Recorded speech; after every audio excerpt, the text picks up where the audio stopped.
The answer is pretty clear. Recall that in the same year as the Gettysburg Address, Lincoln had issued the final Emancipation Proclamation. To secure the freedom of the slaves and to properly provide for them, that was the new birth of freedom. Now, given the multitude of that task, the magnitude of that task, and the burdens of history, that is the burden of the heritage of slavery, this was perhaps as large a task or larger than the original birth of freedom on this continent. Lincoln, of course, in his 10 sentences here, does not sketch out what is needed in order to bring off this new birth of freedom. And there's some evidence that in 1863 he wasn't yet exactly clear what the form the future should take. He was struggling with that himself. But Lincoln does make clear that this task is in principle a continuation of that of the founders, even while it requires a renunciation and remaking of much of what they had made. As Lincoln and most other Americans before the Civil War always insisted, a chief principle of the founders' political order was the right of the states to order themselves internally as they wished to do, with one limit. They had to be Republican in form. That was the only limit. And Lincoln understood, and everybody understood, that right to include the right to have slavery. But that did not take away from the fact that slavery was contrary to the founding dedication. That is, as Lincoln understood it, the nation was truly divided against itself. The task of providing for the new birth was going to require then that some important pieces of the founders' work would need redoing. Federalism, for one example, could no longer allow such a degree of state autonomy as had been the rule before the war. And the fulfillment, by the way, of this part of Lincoln's call is the 13th Amendment and the 14th Amendment. The new birth would also include what Lincoln explicitly refers to, that is the successful completion of the war and the refutation in practice as well as in theory of the Southern thesis of a right to secession. All right, let me conclude then, having talked about this, with a few reflections about 9/11 memorials, which are no longer quite as pressing as when I first thought of this paper, but I think it's still somewhat revealing of our present situation. Were the memorializers of 9/11 right? Are they still right? I think it probably still happens to cite the Gettysburg Address to find the words for their task. The Gettysburg Address was indeed as eloquent an affirmation as could be made in 10 or even 1,000 sentences of what about America makes Americans believe that the nation is worthy of enduring.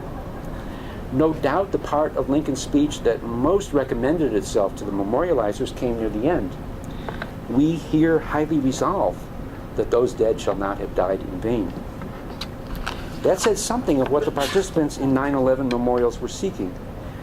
The dead will not have died in vain, Lincoln believes, if the nation can retain government of the people, by the people, and for the people, that is to say democracy, and if it can experience a new birth of freedom. Both the democracy it must preserve and the freedom it must renew and extend are implications and consequences of the original proposition to which the nation was dedicated as birth, that is a proposition about equality.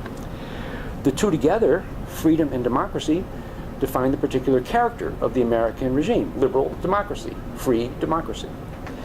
The dead will not have died in vain in 1863 or 2001 if American liberal democracy is renewed in response to their death. Since those who made war in 1863 were enemies to liberal democracy in one way, and those who brought destruction in 2001 were enemies in another way, it was indeed fitting and proper that the memorializers connect these two moments of trial and tragedy. Yet, in some ways, using Lincoln as he was used in 2002 and beyond violates the spirit and message of his speech. It is to treat him as though dedication to the past were sufficient. It is to act the antiquarian historian. Dedication is both the theme and one of the dangers described in the Gettysburg Address. Dedication to the dead, be they our fathers or the battlefield dead of the war, or the victims of terrorist acts, cannot suffice, because dedication looks forward even as it looks backward. When it loses that forward look, it becomes dead and thereby loses its enlivening and defining power. So, to repeat an earlier point, it is not merely, perhaps not mainly, that the survivors cannot dedicate the ground for the dead beyond what the dead have done for themselves, but in the final analysis, that is the wrong task. To inter dedication with and on behalf of the dead is not even to properly honor them, for it misses the way their dedicated action was for the future. Of course, this is not wholly wrong either, because to be dedicated to the past, to recall our past in our dedication, is a crucial part of what Lincoln calls us to do. But better than merely reading the Gettysburg Address would have been for someone, our Lincoln, after reading that address, and the Declaration of Independence for that matter, to interpret the meaning of 9/11 for us in light of Jefferson's words and in light of Lincoln's words. It would have been better for our Lincoln to tell us what we, the living, have to dedicate ourselves to, and how that new task relates to our fathers, including Father Abraham Lincoln himself, and the others who partook in that new birth of freedom of the 1860s. It was not enough to say what so many of our leaders have said, that we need to do everything we can to provide security for ourselves, both at home and abroad.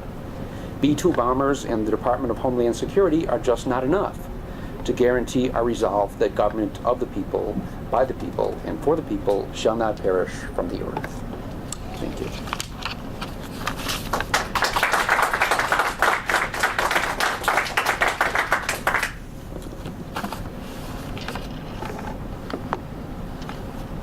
Any comments, questions, or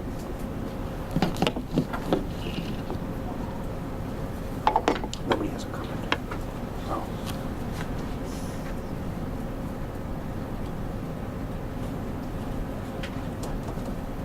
Yeah. Would you like to comment on the correlation between Dr. Martin Luther King's I Have a Dream speech, which also describes itself as a continuation of the Gettysburg Address and Declaration of Independence? Yeah, I mean that speech isn't exactly fresh in my mind, but that seems to me actually the kind of more in line with the what I would call the proper use of Lincoln and others. King. I mean, that was one of the things that was great about King. I think is that he appealed back to these things that Jefferson and Lincoln talked about, but yet he uses that as a launching pad for talking about what's the task facing us now, and trying to show us in a plausible way that there's some connection between the task he's trying to call us to and that commitment.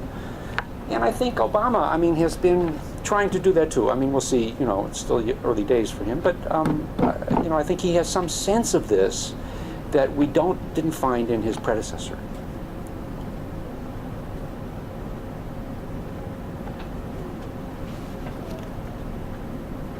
Okay, great, thank you.